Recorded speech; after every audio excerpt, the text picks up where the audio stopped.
भोगैश्वर्यप्रसक्तानां तया परहुतचेतसां व्यवसायात्मिका समाधो न विधीयते.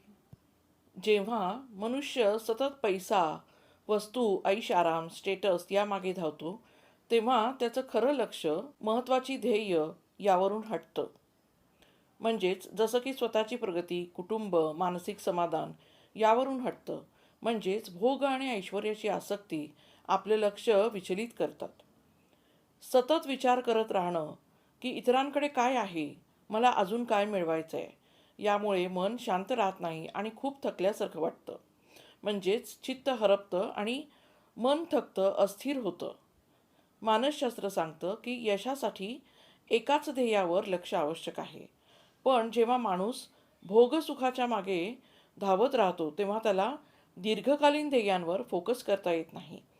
त्यामुळे खरी शांती आणि यश मिळत नाही. यातून माणूस म्हणून आपण काय बोध घेऊ शकतो? तर पैसा, सुखसोयी हे आवश्यक आहेच, पण ते जीवनाचे ध्येय नकोत. अन्यथा मन कायम अस्वस्थ राहतं.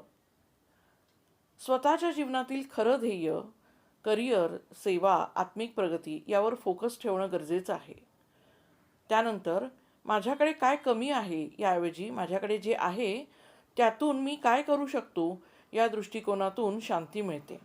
थोडक्यात, भोग आणि ऐश्वर्याच्या मोहामुळे मनुष्याचं लक्ष विचलित होतं, मन अस्थिर होतं आणि त्यामुळे त्याला स्थिर बुद्धी आणि खरी एकाग्रता मिळत नाही. श्रीकृष्णार्पणमस्तू.